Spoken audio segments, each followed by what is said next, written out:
আসসালামু আলাইকুম রহমতুল্লাহ বারাকাতুহু। আশা করি আপনারা সবাই ভালো আছেন। Welcome to car concept. আজকে মূলত আলোচনা করব যারা আপনারা সেডান গাড়ি ইউজ করতেছেন, হতে পারে হাইব্রিড অথবা নন হাইব্রিড, কিন্তু একটা মিড সাইজ এসইউভিতে জাম্প করতে চাচ্ছেন। কিন্তু মিড সাইজ এসইউভি জাম্প করার জন্য কোন কোন বিষয়গুলো অবশ্যই খেয়াল রাখতে হবে তা নিয়ে আজকের এই ভিডিও। এক নম্বর বিষয় হচ্ছে, প্রথমেই খেয়াল রাখতে হবে আপনি হাইব্রিড ইউনিট নেবেন নাকি নন হাইব্রিড ইউনিট নেবেন। যেমন আমার হাতের বাম দিকে যে ইউনিটটা আছে সেটা হচ্ছে করোলা ক্রস 2021-এর, এটা হাইব্রিড একটা ইউনিট। এবং আমার হাতের ডান দিকে যেটা আছে সেটা হচ্ছে হ্যারিয়ার নন হাইব্রিড 2020-এর।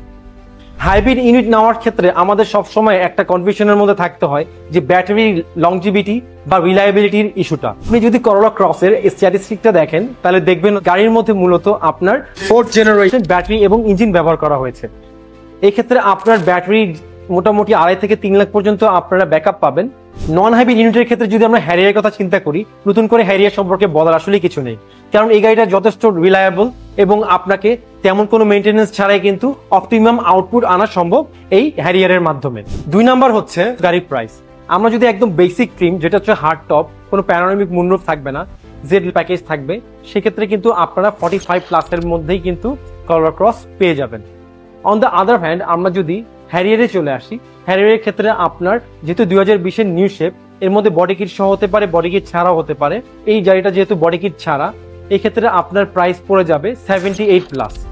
এখন গাড়িগুলোর মধ্যে পয়েন্ট মাইলেজের ক্ষেত্রে কিন্তু আপনার প্রাইস কম বেশি হতে পারে। আপনারা বডি কিট সহ এবং কালার মধ্যে অনেকগুলো ভ্যারিয়েশন আছে, যদি কালার ডিফারেন্ট কালার নিতে চান সেক্ষেত্রে প্রাইস আপনাদের 1+ পড়ে যাবে। এই ইউনিটগুলো কিন্তু বডি কিট ছাড়া। আপনারা যদি বডি কিট সহ গাড়ি নিতে চান সেই ক্ষেত্রে কিন্তু আপনাদের গাড়ির প্রাইস 1 থেকে 1.5 লাখ টাকা বেশি পড়তে পারে। এক্ষেত্রে আপনাদের একটা জিনিস আবারও বলে রাখি, অপশন পয়েন্ট এবং মাইলেজের ক্ষেত্রে আপনার প্রাইস কম বেশি হতেও পারে। 3 নম্বর বিষয় খেয়াল রাখতে হবে গাড়ির বডি কিট। আপনারা যদি বডি কিট সহ গাড়ি নেন সেই ক্ষেত্রে কিন্তু গ্রাউন্ড ক্লিয়ারেন্স 1 থেকে 1.5 ইঞ্চি পর্যন্ত কমে যেতে পারে। 4 নম্বর বিষয় খেয়াল রাখতে হবে রেজিস্ট্রেশন কস্ট। এই গাড়িগুলো রেজিস্ট্রেশন করতে আপনার খরচ পড়বে হচ্ছিল 1,85,000 থেকে 1,90,000 টাকা পর্যন্ত। গাড়িগুলো যদিও আপনার 1800 সিসি এবং 2000 সিসি, কিন্তু আপনাদের খরচ কিন্তু ওরকমই পড়বে। 5 নম্বর বিষয় হচ্ছে, আমরা কিন্তু সবসময় ইয়ারলি EIT নিয়ে অনেক দুশ্চিন্তায় থাকি।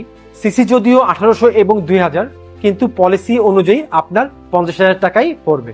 6 নম্বর বিষয় যেটা খেয়াল রাখতে হবে, গাড়ির মাইলেজ, মানে পার লিটার গাড়ি কত কিলোমিটার পর্যন্ত আপনাকে মাইলেজ দিবে। ঢাকা শহর হচ্ছিল জ্যামের শহর, এই শহরের মধ্যেই কিন্তু আপনার করোলা ক্রস হাইব্রিড গাড়িটা মোটামুটি আপনার 15+ কিলোমিটার পার লিটার দিবে। এটা কিন্তু অবশ্যই অনেক মাইলেজ এফিসিয়েন্ট। নন হাইব্রিড হ্যারিয়ারের ক্ষেত্রে ঢাকা সিটিতে 7 থেকে 9 কিলোমিটার পার লিটার পাবেন। আপনাদের জন্য একটা গুরুত্বপূর্ণ টিপস, অনেক সময় দেখা যায় আমরা কিন্তু গাড়ি চালানোর ক্ষেত্রে প্রপার মাইলেজ পাচ্ছি না, যে মাইলেজটা অ্যাকচুয়ালি গাড়ির পাওয়ার কথা। এটা কিন্তু সম্পূর্ণ নির্ভর করবে কিন্তু আপনার গাড়ির মেইনটেনেন্স নাম্বার 1 এবং নাম্বার 2 হচ্ছিল আপনার চালানোর সিস্টেম। হাইব্রিড গাড়ি এবং নন হাইব্রিড গাড়ির ক্ষেত্রে কিন্তু আপনারা both of the cases eco mode বলে একটা অপশন মেনশন করা থাকে। আপনারা যদি হালকা এক্সেলারেশন করে যদি গাড়িটা চালান সেক্ষেত্রে আপনারা ইনশাল্লাহ ভালো মাইলেজ পাবেন। গাড়িগুলো যেহেতু শোরুম রেডি, আপনারা চাইলে শোরুমে এসে সরাসরি ভিজিট করতে পারেন অথবা স্ক্রিনে দেওয়া নাম্বারে কল করে যোগাযোগ করতে পারেন। আমাদের শোরুমের ঠিকানা হচ্ছে 70/15 পল্টন লাইন, জাতীয় স্কয়ার ভবনের ঠিক পাশেই। আপনাদেরকে অসংখ্য ধন্যবাদ সাথে থাকার জন্য। আল্লাহ হাফেজ।